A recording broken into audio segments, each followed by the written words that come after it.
As the story goes, I always planned to kind of move to Los Angeles and kind of do this like Bret Easton Ellis, lifestyle fantasy, and come up to Boston for a year. And it's now been 15, and I'm probably going to die here. It's all a blur, It's those years at the Phoenix, and then I was with the Boston Herald for 4 years. What was cool about the Herald was that I was at the Herald at a time where they still didn't understand the internet, and I had an editor who I got along really well with, and she gave me this column in the Boston Herald art section, where I could pretty much just write about whatever I wanted. It was kind of anecdotal stuff, little news and notes kind of thing. And a new editor took over, and I didn't really get along with him. He was this kind of typical old Boston rock dinosaur who just did not get what was going on, and they kind of banished me to the internet. And they were like, "We're going to take your column out of print, and we're going to put it online, and haha, no one's going to read it, no one's going to care." No one edited it, so I learned how to self-edit that way.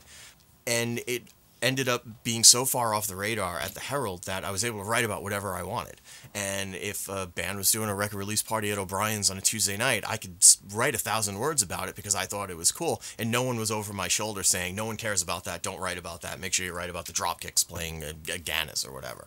And so it allowed me to kind of develop I guess a reputation of kind of heralding new bands, and no pun intended, or championing new bands that might not have gotten press elsewhere. And because of the growth of the internet in the late 2000s and social media, more people were reading it than the crusty old dude reading the Herald in the morning with his morning coffee, who didn't give a about those bands anyway. But I think as a writer and a music editor, I spent 3 years as music editor of the Boston Phoenix, and I think it was important to kind of identify what was going on in the city and kind of be a voice of what was happening, whether it was a band that was selling out their record release party at the Sinclair, or whether it was a band playing in Allston off Linden Street to 40 people. That was the greatest show ever. I think it was important to it's tricky because a lot of bands form here and then leave here. I just saw Passion Pit at the Sinclair for the Converse Rubber Track series on Tuesday, and Michael Angelakis came out. "Hey, we're Passion Pit from Boston, Massachusetts." He hasn't lived in Boston in 7 years. They all got the hell out of town as soon as they signed a record deal.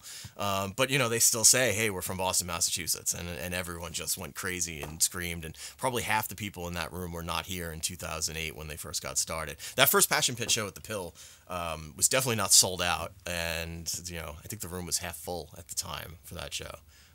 They played again 2 years later, and there was a line down the street, so it was cool watching that. When I first moved here, I moved to Somerville, moved in with a friend of mine who I knew back in New York.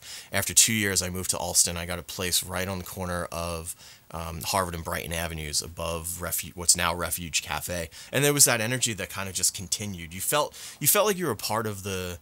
You felt like the music scene was a full-time job when you lived in Allston. It was, you would see people all the time. You would run into people on the street. I remember when Avalon and Axis closed several years ago, I rolled into the 24-hour Tedeschi in Allston, near Twin Donuts, and I saw some dude who used to work security at Avalon, and saw him. We were both faced off of our heads, and he goes, "Yeah, it's turning into a house of blues, whatever." And he walked away, and I scrolled it down on a piece of paper because I always have a notepad, I always have a pen with me. And I woke up the next morning, and I was like, Avalon becomes a house of blues. And I looked into it, and I had the scoop on that before anyone else had it. And that was something that you can only get there in Allston. You can only get some weird scoop from some disgruntled former employee of some business at 4 in the morning waiting in line buying a bag of fucking Funyuns.